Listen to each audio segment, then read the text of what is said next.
It's the Locked On Flyers podcast for Tuesday, November 1st, your daily dose of Flyers news, analysis, and high quality content that is really not sure what's going on in Lehigh Valley, but we're gonna dig into it today. We will. Your Locked On Flyers, your daily podcast on the Philadelphia Flyers. Part of the Locked On Podcast Network, your team every day.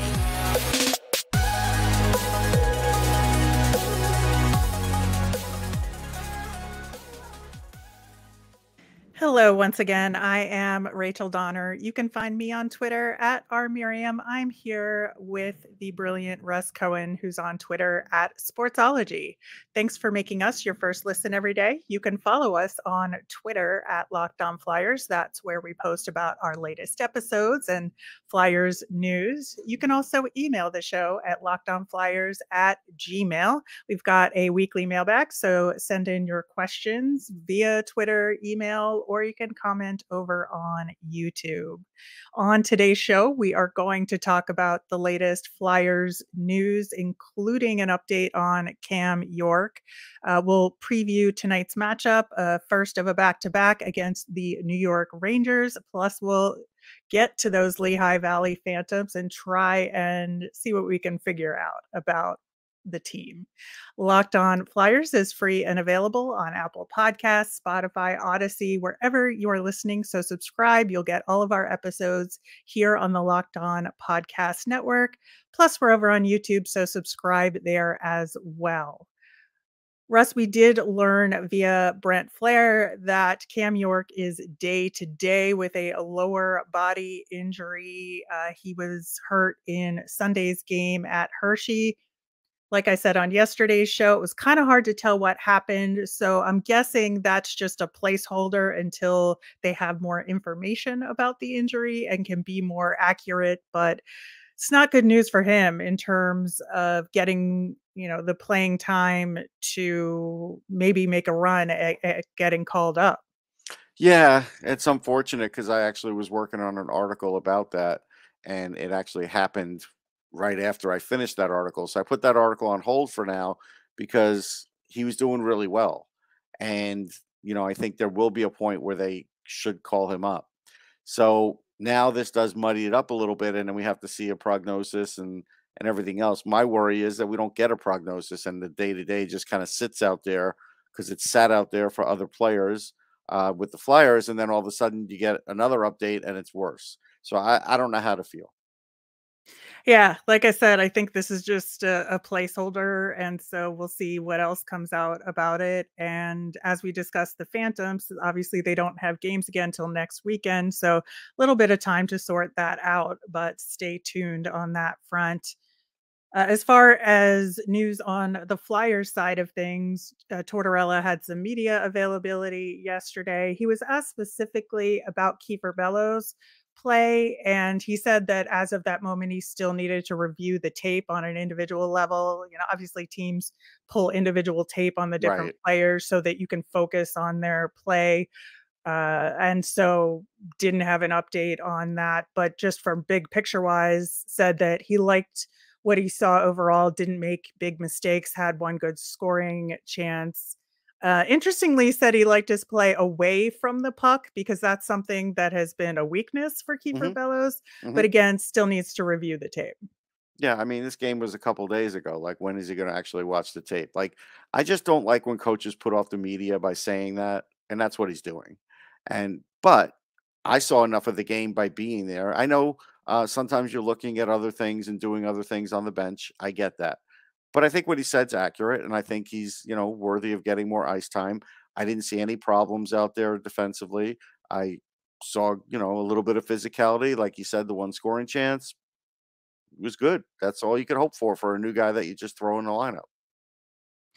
Yeah, and speaking of new guys, he also talked about Sedlak as well, and that how seamlessly he's been able to Mm, integrate, and that's what's led to some of his better play, which he has to some degree. I think in his limited minutes he's played okay, but he was kind of plug and play since he knew the staff coming into it. Again, I wouldn't give him more minutes than fourth line, but I think, he's doing an okay job and he's skating well. Sure. Uh, it's a limited sample size, and they need a more than Colorado does. I get it. Would I still want him to play instead of Tanner Lisinski? No. Would I still want him to play instead of Wade Allison? No. Yeah, so that part of it is interesting because at practice yesterday, Lazinski was kind of rotating in for Sedlak and Delorier in the line rushes during drills, and I think that's partially because Lazinski was away with the new baby, but at the same time, I certainly hope Lazinski gets a shot in at least one of these 2 games in the back-to-back. Yeah, I do too, but this is also the coach's way of saying, like, I got fourth liners in my mind. What do I do with them? Like, that's I don't like it because for one thing, I don't know why Allison's on the fourth line. This is a whole like creation of John Tortorella now because even though Wade Allison is chipping in offensively, which he asked his guys to do, he's not doing X, Y, and Z. He's not thinking quick enough. There's still, turnover issues and whatever.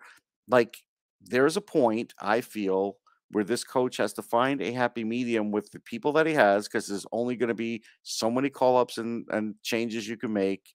And maybe that standard's going to have to, weaken a little bit so that you can get production out of a guy like Allison, who I thought has played really well.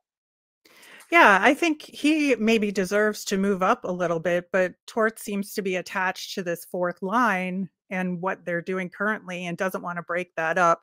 We'll see if it pans out. Obviously he didn't give a clue as to what his game lines are going to be other than these practice lines, but he seems to be insistent on keeping this fourth line together, but I think Allison is better than this fourth line. Yeah, I do too, and that's why I'm surprised he was practicing that way. Yeah, on the defensive side of things, Zamula is now the extra in terms of the pairings, and Tortorella said that, you know, Zamula might have to sit a few games to watch and learn, which is always of concern to me. That is not helpful for a guy like Zamula. Zamula needs to play. Yeah, I mean, again, it's just a function of, a guy like Sealer, the coach really loving Nick Sealer. Okay. But Zamula is your future. I get now, if you're really going to teach Zamula something, that's great. But what are the odds that while Zamula is watching in the press box, and I do think there's something to gain from that, that he is going to go over with Zamula, or one of the coaches is going to go over and ask him what he saw and what he thinks about his game. If they're going to do that, then I'm all for it. But I'm very skeptical if they'll do that. Yeah, if he does sit, I think it's very important to ask Zamula in follow up, what the plan is from his perspective in terms of what he's learning by sitting in the press box. I think that's absolutely fair to ask him that. So hopefully we can do that moving forward. But it seems like Zamula will sit for at least one of the 2 games, if not both. And again, what is he not doing right? Yeah, from my perspective, I don't know. I mean, I think they're using him in the they're using him in the right situations. Yeah. He has no penalty minutes, which I think is a really good thing for a young player. And he's got 2 points in 7 games. Like, I don't know what he's doing wrong. I think he's doing all the right things and deserves to be in there. I just think Torts has Nick Sealer as a shiny object, and the reliability of Braun from the defensive side of things makes it hard to take him out of the lineup as well. Yeah, because Nick Sealer is a minus. He has 2 points as well in 8 games, but he has 7 penalty minutes, and one of those is a fight, and he likes to fight. I think that's the edge over Zamula right now. I hate to say it, but yeah, that could be. Wanting to end this segment on a positive note, in addition to Tanner Lazinski becoming a dad, Travis Sanheim is now engaged. So good for congratulations to him. Wish him and his fiance all the happiness in the world. He's such an easygoing guy. Like, when you talk to him, and a genuine guy that, I think I'm happy, very happy for him. Yeah, they got some stick taps in practice for both the baby and for Travis. So that was good to see. I will say we have a Rangers game to talk about coming up next, as well as we'll get into what's going on in Lehigh Valley. But first, we're going to hear about Simply Safe. The numbers don't lie. In the last decade, over 4 million people have chosen SimpliSafe Home Security to protect their home. You don't earn the trust of that many people without doing something right. At SimpliSafe, your safety is the only thing that matters, and that's why I use SimpliSafe in my own home. They protect you with the latest in security technology powered by 24/7 professional monitoring agents who will have your back. SimpliSafe's advanced technology is what I love the most. I can control the system from my phone with the app and even watch an HD stream from the security cameras or monitor the wide variety of high-tech sensors in every room. There are even hazard sensors that instantly detect fires, floods, and other threats from your home. Customize the perfect system for your home in just a few minutes. As simplysafe.com locked on NHL, save 20% on your SimpliSafe security system when you sign up for an interactive monitoring plan and get your first month free. Visit simplysafe.com/locked on NHL to learn more. There's no safe like SimpliSafe. The season is in full swing, and so is Locked On's Game to Game NHL. You get every moment, every top performance, every result. Locked On Game to Game covers every game from across the NHL with local analysis that only Locked On can deliver. So follow Game to Game on the Locked On NHL channel. It's available on the Odyssey app and YouTube and wherever you get your podcasts.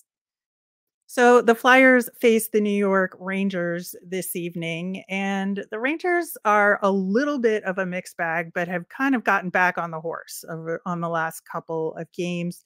They are 5-3-2. Most recently, they won versus the Coyotes in Mullet Arena in Arizona. And before that, they beat a very good Dallas Stars team 6-3. Yep. Previous to that, they were on a bit of a skid, lost to the Isles 3-0, and in a shootout to the Avalanche. So I think they'll be coming into this game pretty confident after getting kind of back on the right track. Yeah, Igor Shesterkin seems to have it back under control. Maybe he wasn't playing his best. The Interesting enough, Ryan Reeves spoke out about Mullet Arena and didn't like the locker room situation. He used the word poo-poo and said it was cold. So if Ryan Reeves They is did telling like the atmosphere, though, that it was a really Yeah. raucous crowd and there were a lot of Rangers Yeah, fans and there. So yeah, but I'm just saying that part was funny. I expect to see Ryan Reeves in the lineup against Philly because of the threat of the Flyers fighting. If you're on Philly, do you really want to fight Ryan Reeves? Is that where, it's like somebody's going to do it because, inevitably they want to impress the coach. So I fully expect to see Reeves in action and that happen.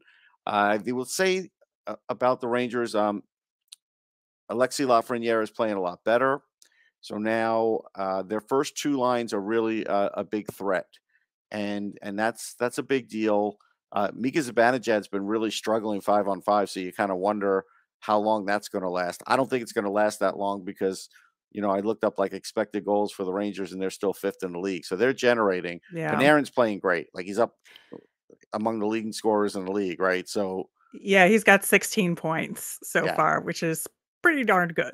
yeah, he's creating. So that's something where the Flyers are going to have to look out for that because he will create from the outside too. So if the Flyers want to play that game like, hey, we'll keep it to the outside. If you're keeping Panarin to the outside and he's got a little room, he's still super dangerous. I do think on the blue line, they're going to have to deal with the physicality of Jacob Trouba. That's something where, the forwards will have to look out for. And someone like K'Andre Miller could really give the Flyers trouble because I know you don't want to hear that because you have issues still about K'Andre Miller Yes, from I the do. draft. But he is that kind of player that skates really well, but can be physical and can dangle a little from the blue line. And I do think that's hard to deal with too. Yeah, for sure. And I think with that first line that you mentioned, that's where like the combination of Zibanejad and Chris Kreider is Yeah. so dangerous because if they're focused on Zibanejad, Kreider is going to bite you. I mean, that's just how it works with that line. No, it's true. And Kreider really is just starting to pick up some steam.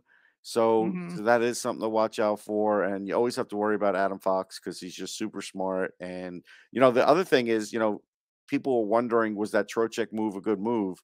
He's got 9 points in 10 games and he plays on the power play. So he's got 4 goals. So he has been a really good addition too. So this is a game where the Flyers really should not put the Rangers on the power play. I know their PK is good, but you don't really want to test it. This is going to test the Flyers 5-on-5, and it's really going to test their bottom pairs on defense. Their 2 other pairs, not the top pairing, but the other 2, because they're going to match up against a lot of the Rangers' top lines being on the road, and that's something where you can't really hide from that. You cannot. So, yeah, the Flyers are really going to have to try and keep up with this Rangers team and drive them to the outside as much as possible. They're going to have to be really, really smart about coverage Yeah. and not leaving guys open at 5-on-5, because I think that's going to be the problem, really, that the Rangers are going to get their scoring opportunities if the Flyers lose coverage defensively, which is something they are prone to do against a team like the Rangers. Yeah, and the center battle is something where that could be a tough one for the Flyers to win with the top 2 lines too. Yeah, we'll keep an eye on those face-offs tonight as well. All right, moving over to Lehigh Valley. Man, it was a rough weekend. It felt a lot like last season for Lehigh Valley. First off, Pat Nagel was sent down to Reading because they pretty much locked in Grosenick and Urson as the 2 goaltenders. I'm We sure will he knew that was going to talk about them. happen. Yeah, which is like unfortunate, but I think that it's probably the right move for now if It if is. those if Grosenick and Urson have call-up possibility. But they did lose all 3 games this weekend: Friday to Wilkes-Barre Scranton, Saturday to Bridgeport, and Sunday to Hershey. They're in last place in the division so far, which is not a good start for this team. And I think the biggest problem for me overall is lack of structure. They just they just don't really have it together to play consistently throughout a game, and other teams just really take advantage of it. And in some ways, it's just really not the fault of the goaltenders, though. Each of them, I think, have had some that they would want to get back this weekend. It's just really, I think, a team structure and system problem. Yeah, the division's really good. So getting off to a start like this was not a great idea. The things that stand out for me are only 17 goals for. They're the second worst scoring team in the division, and 107 penalty minutes. It's just too many. Yeah, that's, I think, the biggest problem other than the structure of the team to me is the lack of discipline and Right. those penalties. And the penalty kill is atrocious, to add insult to injury there. On Saturday, the Phantoms penalty kill was 0 for 4. 0 for 4. So Yeah. Bridgeport scored 4 power play goals in that game, and that was honestly the difference. I mean, if you watched that game, the first period, they were fine, and then as soon as they just started going to the box a lot, Bridgeport just ran away with that game. It wasn't anything they were doing wrong necessarily in their play at 5-on-5. No, I mean, and look, Belpedio is like a quadruple A guy who's had NHL experience. Connaughton was an NHLer. So you can't say it's all because of the young guys, and they have size. And I felt like Attard's played well, and I could talk about him later in the broadcast. But uh, they need, listen, I think this is coaching again. I think we're coming back to that. I ask around a lot, and I can't find a lot of good things being said about Ian LePerrier, unfortunately. And so he's going to have to be the one to prove it to everybody. And it looked good early, and now it's like spiraled a little bit. So this is where they're in a tough spot now, because especially, let's say York's going to miss a couple of games. You're going to have to tighten it up.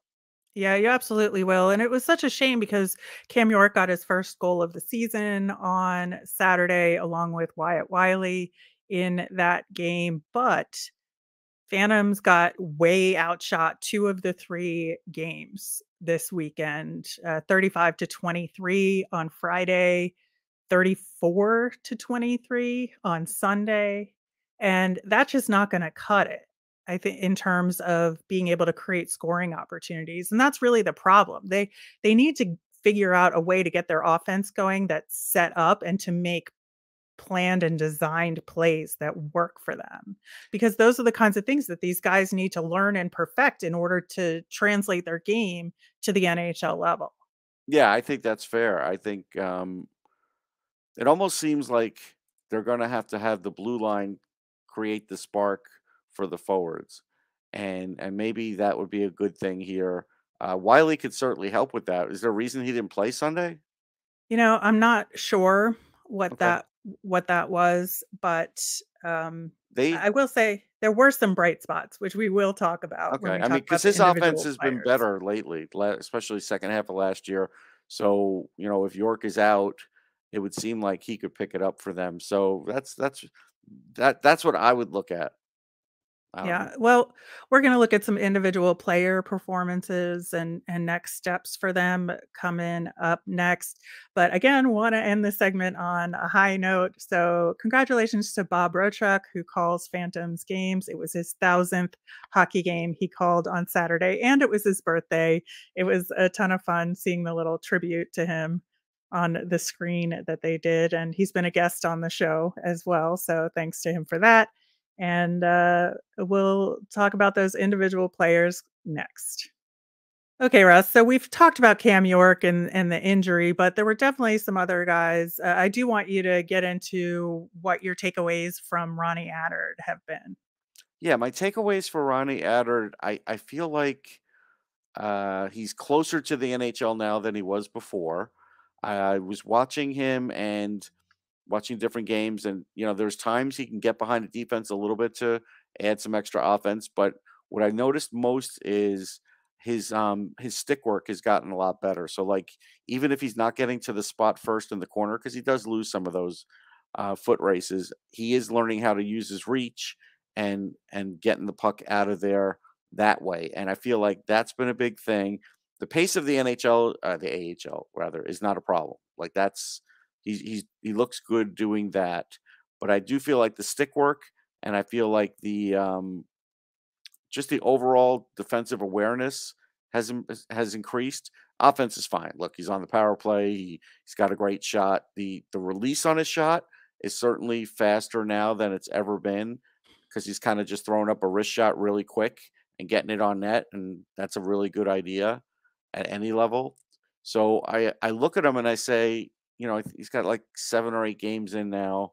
I feel like at 25 they should really look at him and evaluate and see if he's ready to come up. And if he's not ready to come up at 25, then maybe at 50.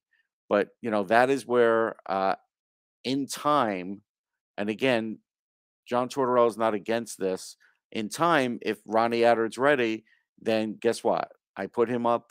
I would have Justin Braun play the left side, have Attard play the right side on that third pair, and and start letting him develop. That's what I would do because I still look at Nick Seeler as a placeholder. Yeah, I think that's a really good option. And I agree with you there. I thought he had a pretty solid game on Friday. I think that was the most impressive to me of the three over the weekend. I just thought defensively he was really strong and made a couple of key plays there. So I'm looking forward to seeing, at what point it makes sense to really permanently move him up, like you're saying. And I like that strategy. Another defenseman I want to talk about is Adam Yinning. I think he really is starting to come into his own at the AHL level here. His hockey IQ is really good. Like he's Yeah. making really good decisions in terms of when he steps up offensively. He's taking shots pretty effectively, trying to create rebounds. Had a couple of really good plays on Saturday. And that's the most impressive thing about him to me is his decision making. Yeah, he was like that invisible prospect that I would have to keep talking about to keep up in everybody's mind because some fans were like, well, why are we even signing this guy? Well, this is why. Because he has a physical game. He's been playing overseas against men for like at least 3 years, maybe 4, and he's developed there. And I had more than a few conversations with Shel Samuelson about him. Also was able to watch tape. And look, he is good. He is smart. He knows when to pinch. He is like having an AHL veteran already. So, Yeah, exactly. so that's, the key now, I think for, him to get a call up to the Flyers, I'm not sure it's going to happen this year for him unless it's an emergency basis. But if he gets in a full year in the AHL like this, I think there's a chance that he could impress, the coaching camp next year, and that's fine. I mean, I'm not against that. The only reason I think Attard is closer because A, the Flyers could use the offense, and B, he's 23, so he's at a pretty good age. Yinning, I think, is probably what 22, 23 also, but hasn't really played in North America. So that's you really want to make sure he's got all that down, and so far so good. Yeah, I think so too. On the forward side of things, again, it was a rough weekend, so not too many guys stood out. I will say Tyson Foerster had a good game on Saturday, 5 shots on goal, goal and an assist in that one. But I think where we are with him right now is we need consistent play from him, game in and game out. And we just need more of that in a stretch before you would say, yeah, maybe he's somebody you would consider. Yeah, he needs to have goals in like 7 of 8 games. He needs to Hmm. really be cranking it to that level for him to get a sniff, quite frankly. I don't think it's gonna happen before that. But do I think he's developing? Sure, I do. Yeah. Uh, but again, he's got a little more pressure on him than some of the others. Yeah, I think so too. And that's really where the consistency comes in. And he's got to get on the board and just really look like he has his complete game going on a little bit of a higher level. But he is making progress and does have really good moments on the ice. So he does deserve some credit. And I think he's working really hard. Elliot Desnoyers, an assist on Saturday with 2 shots. I think Ollie Lixel still looks pretty solid in play overall, especially away from the puck. But again, right now there just isn't room for him. So I just hope he can continues to stay to that level and maybe up the scoring a little bit. Yeah, as far as Denoye first, I think, we pretty much said it'll be a year-long, run for him in the AHL, and 5 points in 7 games is really good, and he's a +3, which is really good too. So those things, make me happy as far as what he's doing. And as far as Lixel, yeah, if he could add a little more offense because his overall game is pretty strong, he could be an emergency call-up guy when there is, that tight injury where you need a guy for a couple games, 2 or 3 games, and I hope that does come around for him again because I just feel like he's really close to that. Yeah, and as far as goaltending goes, I think Urson and Grosinick again really played okay considering what was in front of them, but both I think made some mistakes that they did come back from, and I'm really looking forward to them splitting this weekend's games to see if they can just put together a full 60-minute game from each of them. On Friday, they'll be at Belleville and Saturday at Laval. This is their Canadian road trip that they're doing for the early season, and I think the goaltending is going to have to step it up if the team in front of them doesn't have that structure that I was talking about. Yeah, I just kind of feel bad in the sense for Urson because he had a really good showing up with the Flyers. He Hmm. in camp and in preseason, and now he's winless. And that's not his fault. I mean, the team is definitely No. sagging, and that's tough. That's tough. That's got to be tough on him mentally because Grosnick at least has a couple wins, but the telling stat for both of them is the goals against average, and they're both Yep. too high, and that I think that's a function of the team. Yep, it absolutely is, and they're both below 900 on save percentage, and that needs to go up. But you're right, it has to do with the team. Wrapping up with our Flyers fun thing, Ronnie Attard did a little trick or treat with a Phantoms fan. That was quite adorable. There was somebody dressed in a Halloween costume exchanging candy for pucks, and this kid got a stick actually instead of a puck. So from Ronnie Attard, which was really sweet. So, which candy would you trade for a puck or a stick? Like, let's see, I'm She looking at was it. trading I M&Ms. mean, So yeah, it was like M&M's or Reese's. No, it's Reese's. It looks like Reese's peanut butter cups that he took for the stick. I gotta yeah, tell you, I think or Adder the got puck in this one. Yeah. yeah, I think Adder got the best of that deal. I would never give up the Reese's. Just saying. All right. That'll do it for today's show. We will be back again tomorrow. We're going to recap the game against the Rangers. We're going to preview the game against the Leafs. Plus, we'll get to your mailbag questions. So lots to talk about tomorrow as well. You can tweet us at Locked On Flyers or email us at lockedonflyers@gmail. Comment over on YouTube to get your questions in. I'm Rachel. I'm on Twitter at rmiriam. That's RMIRIAM. I'm Russ. I'm at Sportsology, SPORTSOLOGY. Thanks for making Locked On Flyers your first listen every day. For your next listen, check out the Locked On Sports Today podcast. It's the biggest stories of the day, plus instant reactions, big game recaps, and the take of the day. It's available on Odyssey, YouTube, and wherever you get your podcasts. Have a great day, everyone.